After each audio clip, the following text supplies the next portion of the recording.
Assalamualaikum warahmatullahi wabarakatuh. Apa kabar semua? Saya harap baik-baik saja. Kali ini kita akan mempelajari tentang sistem peredaran darah. Fokus kita kali ini kita akan berbicara sedikit ya tentang beberapa gangguan pada sistem peredaran darah. Ya mungkin informasinya belum sempurna, jadi silahkan kalian cari-cari juga di internet atau di buku lainnya. Nah, pertama kita akan pelajari tentang anemia. Anemia adalah ya kekurangan sel darah merah pada tubuh atau sel darah merah tidak berfungsi dengan baik. Gejalanya bisa terlihat dari kulit yang berwarna pucat, ya, mudah lelah atau lemas, pusing, ya, tiba-tiba sering mengantuk, nafas pendek, ya, terkadang ada rasa dingin di kaki dan tangan.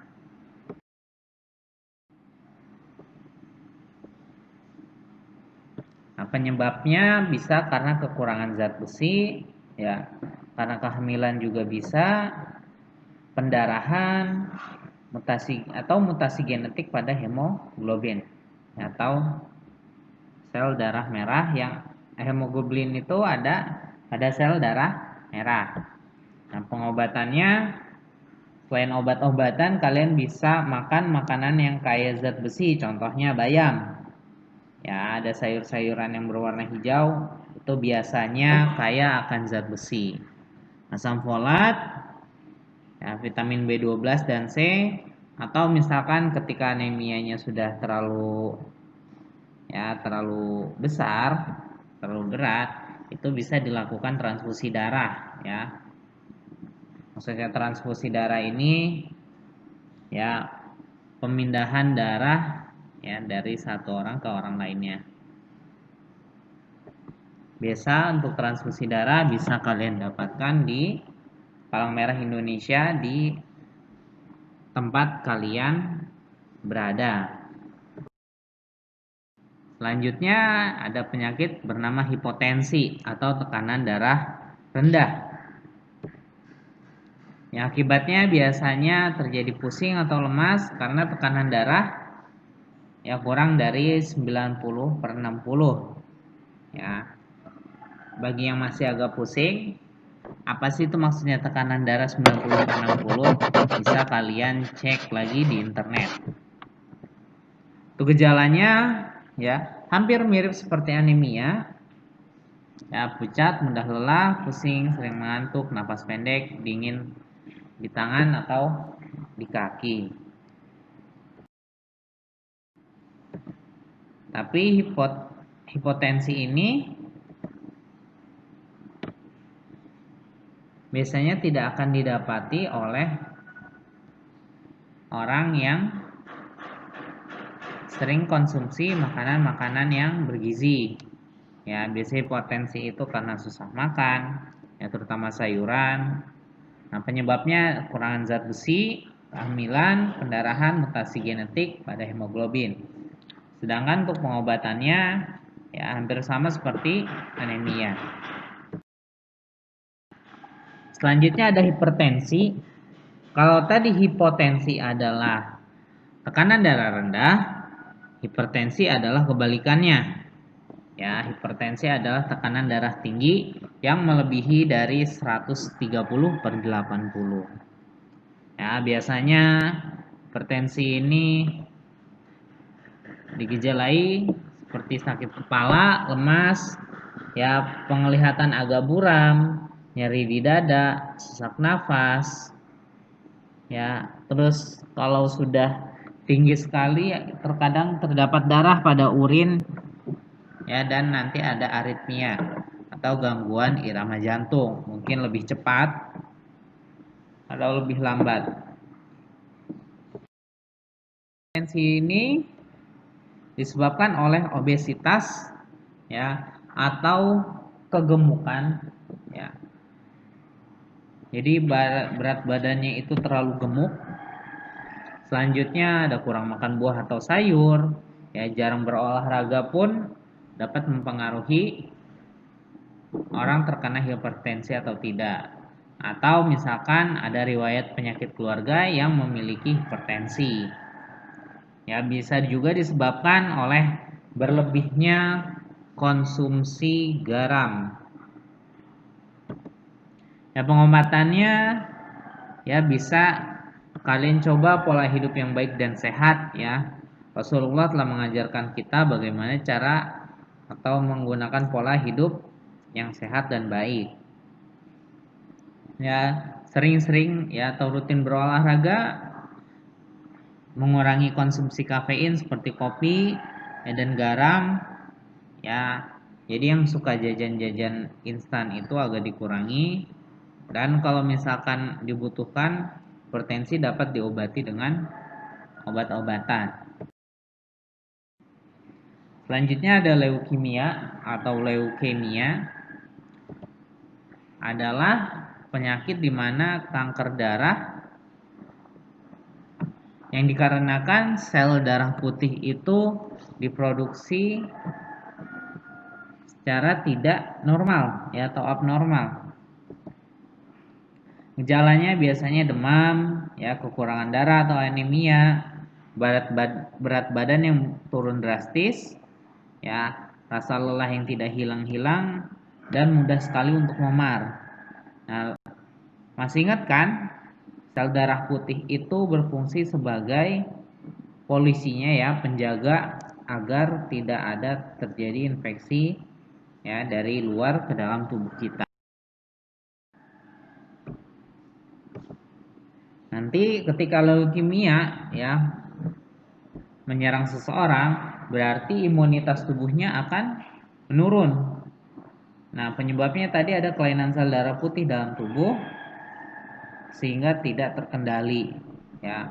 Jadi sel darah putihnya bukannya memakan virus atau bakteri, dia akan memakan sel-sel yang baik dalam tubuh kita. Itu leukemia.